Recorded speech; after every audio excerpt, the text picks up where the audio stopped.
शाहजहां न होता तो क्या होता।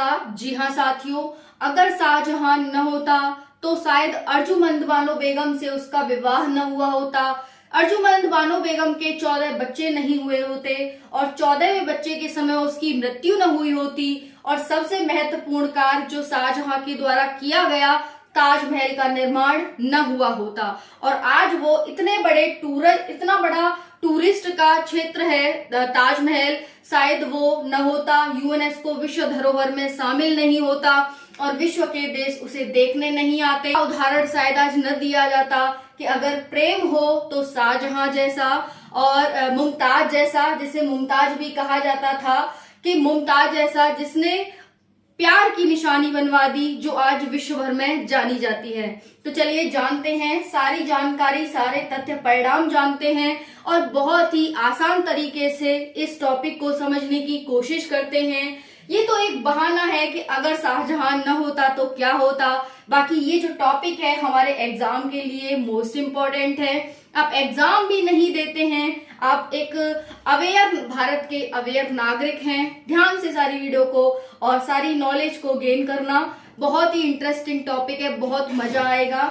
शायद आज स्थापत्य कला नहीं होती भारत में इतने आप स्थापत्य कला देखते हैं, जैसे कि ताजमहल का निर्माण, जैसे कि दिल्ली का लाल किला, दिल्ली का दीवाने आम, दीवाने खास, दिल्ली की जामा मस्जिद, आगरा की मोती मस्जिद, ताजमहल, लाहौर स्थित शीश महल, शायद ये न होते साथियों, है ना। और भी युद्ध हुए थे, शायद ये युद्ध न हुए होते अगर शाहजहां न होता तो, है ना। और बाकी हम सारी जानकारी यहाँ पर लेंगे कि भाई कैसे कैसे। और सबसे इम्पोर्टेंट जो बात है कि अगर शाहजहां न होता तो शायद आगे आने वाला जो मुगल काल है, जिसमें हम औरंगजेब और ये सारे शासक पढ़ेंगे, शायद वो न होते और अकबर द्वितीय, अकबर तृतीय, ये सब न चलता। और शायद यहाँ पर आगे चल के अगर ये मुगल न होते तो शायद अंग्रेज भी यहाँ पर स्थापित नहीं हो पाते, एक बहुत बड़ा इतिहास न रच पाता। और आज हम इतनी ज्यादा बड़ी बड़ी बुक पढ़ते हैं, शायद वो नहीं पढ़ पाते। तो बहुत ही इजीली हम समझेंगे, बहुत ही आसान तरीके से समझेंगे। टॉपिक बहुत बड़ा किया जा सकता है, बहुत बड़ा हो सकता है, क्योंकि इसे खींच करके एक लंबी धागा बनाया जा सकता है, लेकिन फिर भी जो एग्जाम पॉइंट ऑफ व्यू से इम्पोर्टेंट है वो हम जानेंगे। स्टार्ट करते हैं। अगर शाहजहां न होता तो क्या होता। शाहजहां का जो शासनकाल है 1627 से 1657 तक ये गद्दी पर बैठता है। थोड़ी सी जानकारी लेते हैं। खुर्रम, जी हाँ, शाहजहां के बचपन का नाम खुर्रम होता है। खुर्रम यहाँ पर देखेंगे इसका नाम शाहजहां कैसे हुआ, ध्यान से समझना कि अहमदनगर के वजीर मलिक अंबर के विरुद्ध सफलता से खुश होकर जहांगीर ने खुर्रम को शाहजहां की उपाधि दे दी थी। यानी तुम सारे जहां में सबसे अच्छे हो, इसीलिए इसे शाहजहां के नाम से जाना जाता है। तो ध्यान रखेंगे, अहमदनगर के वजीर मलिक अंबर, वजीर का क्या नाम था, मलिक अंबर, इसी के विरुद्ध सफलता प्राप्त की थी, यानी युद्ध होना था। तो आप सभी जानते ही हैं, इन्होंने भारत के जो शासक थे, सारे मुगल थे, इनका यही काम था भाई भारत के शासकों को लड़ाना, उनसे युद्ध करना, क्षेत्रों को जीतना। तो इन्होंने युद्ध किए, उसमें ये अपने पुत्र, किस जहांगीर का ये पुत्र था, ठीक है, किसका, जहांगीर का, खुर्रम, इसको भेजा भाई, इसने सफलता हासिल कर ली, युद्ध में जीत प्राप्त कर ली। तो खुश होकर पिता ने बेटे को नाम दिया, बेटा आज से तुम्हारा नाम खुर्रम नहीं शाहजहां होगा। तो इस तरह से इसका नाम शाहजहां हो जाता है। बचपन में इसे खुर्रम कहा जाता था। इसका जन्म 5 जनवरी 1592 ईस्वी में लाहौर में होता है। इसका विवाह अर्जुमंद बानो बेगम से होता है। अर्जुमंद बानो बेगम को इसने उपाधि देती थी मलिका ए जमानी की, ठीक है, किसने दी थी, तो शाहजहां ने। अब यहाँ पर जो अर्जुमंद बानो बेगम है, इसकी मृत्यु कब होती है, 7 जून 1631 ईस्वी में प्रसव पीड़ा के कारण हो जाती है। इसी को हम किस नाम से जानते हैं, तो इसी को हम मुमताज के नाम से जानते हैं। तो ताजमहल और मुमताज समझ में आ गया, सभी अच्छे से जानते हैं इस पूरी घटना को, इस पूरी कहानी को कि क्या था मुमताज और क्या था ताजमहल, ठीक है जी। चलिए अब हम जानते हैं यहाँ पर कि 4 फरवरी 1628 में आगरा में अबुल मुजफ्फर सहाबुद्दीन मोहम्मद साहिब किरण एसानी, भाई ऐसा लग रहा है कि पूरा एक मतलब टॉपिक खत्म हो जाए इतनी में तो, लेकिन इसकी ये उपाधि है। क्या है ये? शाहजहां की उपाधि है। जब ये गद्दी पर बैठता है तो इतनी लंबी चौड़ी उपाधि धारण करता है।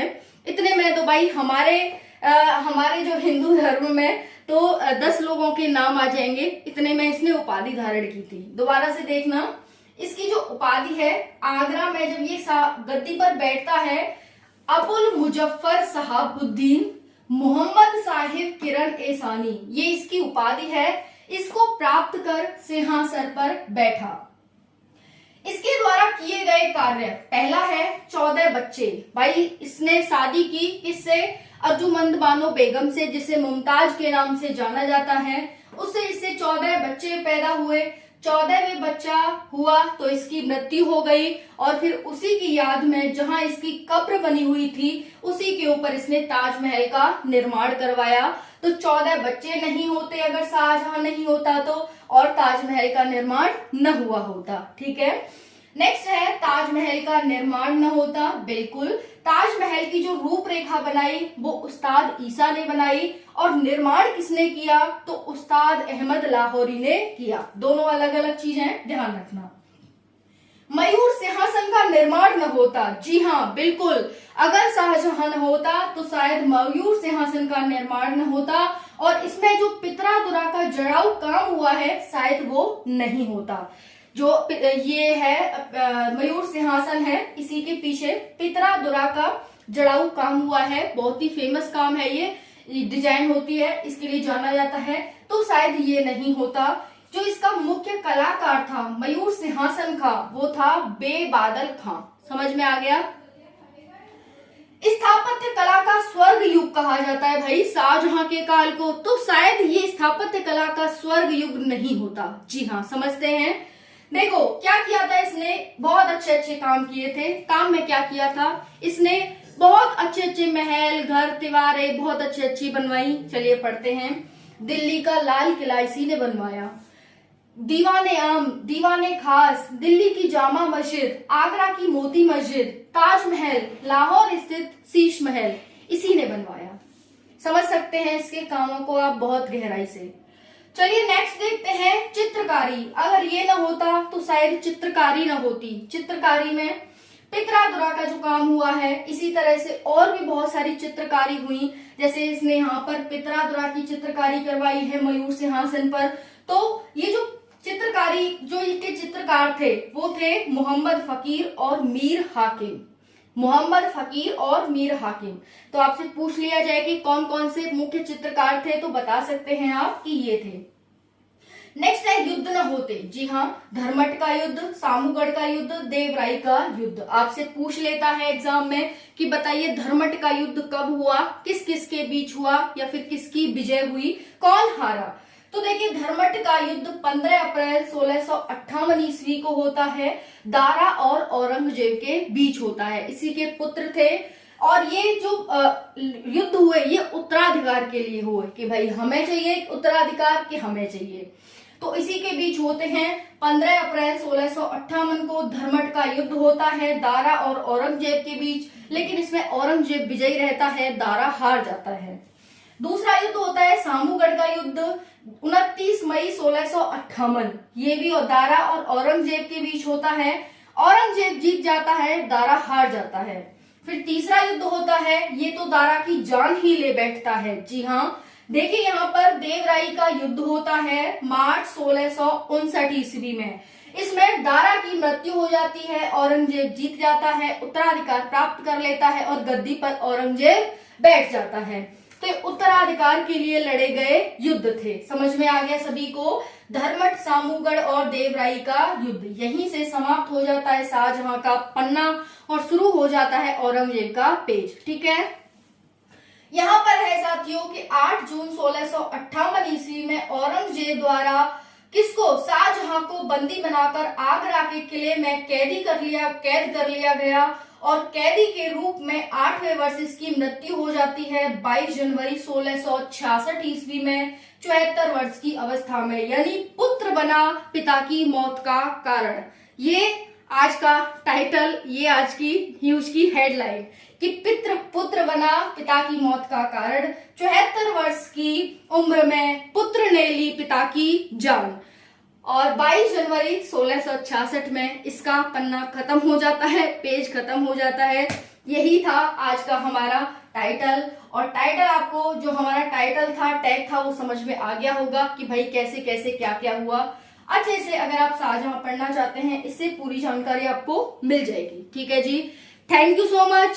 जय हिंद, वंदे मातरम।